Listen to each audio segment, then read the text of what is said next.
Let's do a simple example where the parent company owns 80% of a subsidiary. If the balance sheet of the subsidiary has $200 million worth of assets, the full $200 million will be added to the parent company's assets in the consolidated balance sheet.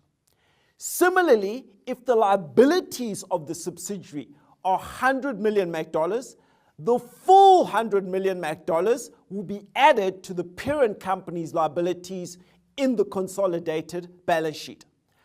However, at this point, the consolidated balance sheet is incorrect. It reflects assets of $200 million from the subsidiary, but not all of these assets belong to the parent company.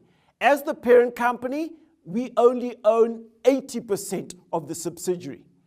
Similarly, the consolidated balance sheet reflects liabilities of $100 million from the subsidiary. But not all of these liabilities accrue to the parent company, as the parent company only owns 80% of the subsidiary. So 20% of the $200 million of assets belong to the other shareholders of the subsidiary.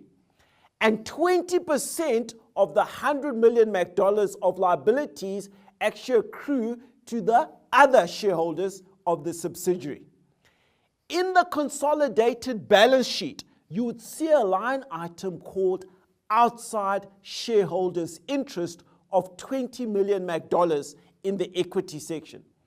This $20 million outside shareholders' interest is arrived at by saying the outside shareholders are entitled to 20% of the assets of $200 million, which comes to $40 million.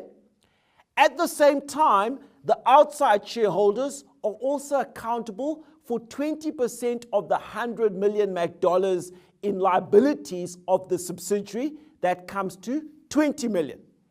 If we net off the $40 million in assets, that's the outside shareholders' interest, and the $20 million portion of their liabilities, the net share of the outside shareholders is worth $20 million. This entry of $20 million outside shareholders' interest in the balance sheet would have the effect of reflecting the true assets and liabilities of the parent company and the subsidiary combined, taking into account the interests of the outside shareholders.